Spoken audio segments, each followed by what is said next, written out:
Well, I'm going to go through 3 categories of reasons. The first is going to be self-sabotaging patterns. The second is our tendency to want to recreate childhood patterns.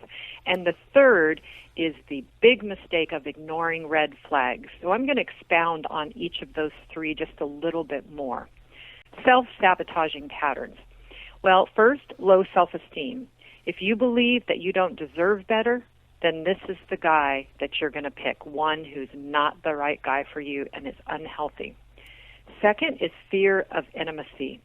If you're afraid to be vulnerable and yourself in a relationship, and we often don't realize we have that fear, but we do, you will pick someone who isn't really capable of being intimate or having that committed relationship that you believe you desire. The next is fear of abandonment. If you have this fear of abandonment, you're going to pick someone who abandons you because you expect to be abandoned, and you're going to be afraid that if you get too close to him, that he's going to abandon you anyway. So you'll pick a guy who repeats this pattern. Fear of being alone. If you have this, you're going to pick anyone out of desperation. Whoever it is, whatever the next guy is that comes along, you'll latch onto him. The next one is fear of commitment. Women do have a fear of commitment, not just men. And if you have that fear, you're going to pick a man who will not commit to you. The next area is the tendency to recreate childhood patterns.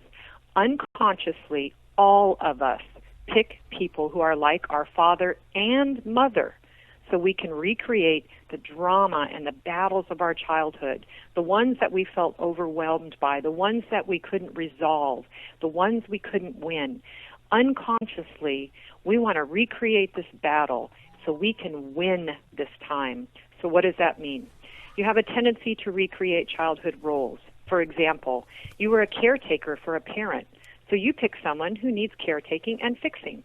This also ensures that you're needed, so you feel more secure in the relationship. Or if you were abused as a child, you might pick an abusive guy because that's all you know. It feels normal. If your father was unfaithful to your mother, you'll pick a guy who's unfaithful because you believe that all guys cheat and it's not a big deal. But maybe this time you can prove that not all guys cheat. If your family had addictions and you tried as a child to change that person, to get that person to stop, you might pick an addict, believing that this time you're finally going to be able to get that person to listen to you, do what's right, and choose to let the addiction go. If you felt unloved and abandoned, you're going to pick a guy who doesn't love you and abandons you because you're going to hope that this time you can prove that you really, really are lovable and that somebody will stay and not abandon you.